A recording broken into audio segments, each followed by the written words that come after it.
Day 1. I've been in this damn jungle for 2 hours and it's already trying to kill me. My leg got caught under a root and I nearly fell into some mud that I probably would have drowned in. I'm soaked through. I guess we're expected to fight a war out here, but to me it seems like we're fighting the jungle and trying to outlast the enemy.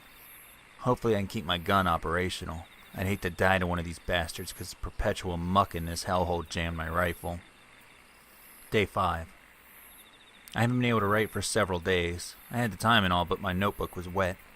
I wasted about 5 pages when I tried to write without checking if it was dry. I tore through a good portion of the notebook with my pen. Still no sign of the enemy. I've gotten slightly better at traversing this terrain, but it's still difficult. I'd kill to be able to take a shower and dry off. My clothes are now soaked with mud, by the way. The heat is oppressive, 35 degrees Celsius, day and night, thanks to the humidity. I can't see more than 3 meters in front of me because of the foliage. Day 15. They're here. Somewhere. They're here. I can hear them creeping through the jungle. They're stealthy, all right, but there's something different about the way they sound as compared to some animal. It just sounds sinister. I haven't slept in 25 hours. Day 34. Little John's dead. Bastard slit his throat in the middle of the night. They also took the last of our nicotine rations. We won't be having our psychoactive drugs, I guess. Maybe it's for the best. They're getting bolder. Even the insects can't make them now. But we can't seem to kill one of the fuckers. They'll holler in the night or howl or scream. It all sounds so predatory. We were supposed to be rotated out by now, but our replacements are pinned down. Apparently total air superiority doesn't mean jack shit here. Day 47. First they killed Jandrel. Now they killed Himnik.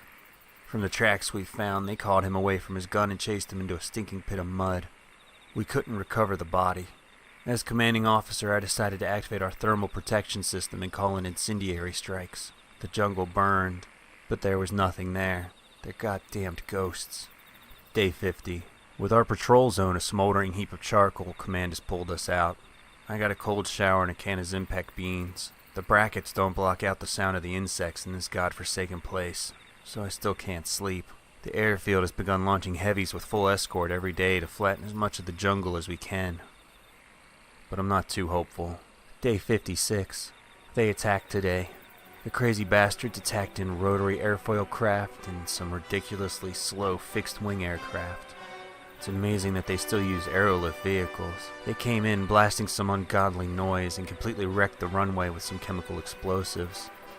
After they destroyed that and the fuel depot, they started going after things of lesser value like the latrines. By the end, they were gunning down anything that moved, flattening buildings and making us run for ditches. Then they landed and some combat troops came out. They hunted us. I was lucky to make it off base quickly, but there aren't many of us left. The base has been burned to the ground.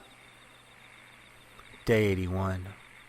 I've been alone in the jungle since the attack. The only reason I know there's a war going on is the constant bombing. I'm getting used to the jungle. At least out here I can hide. I've been hunting a bit. I'm glad I grabbed a copy of the botany guide before I fled. Half the stuff out here is toxic. Day 97. I fell into one of the tunnels today. They captured me pretty quickly, but decided to let me live when I surrendered my weapons. They gave me some food, which my botany guide says is rice. It's not bad. The bombing is getting more intense, and at this point it's my own side that's most likely to kill me. Day 113. They always laugh. Shoot a soldier of the Empire in the head? Might as well have told a joke about a Belnet beast crossing a transway. They're mad. They relish killing us almost as much as we relish living. There are 4 million Imperial soldiers on this planet. I'd be surprised if 50,000 make it out alive. The bombing's even more intense, but it doesn't affect them at all. Day 126. Command thinks more bombs will solve the problem. They're out of their minds. And as long as we're where they think we don't belong, they'll be popping out from behind every bush, stalking us in the dead of night, and killing us when sleep takes hold. And then they'll laugh. They'll always laugh. I've got to run from the laughter.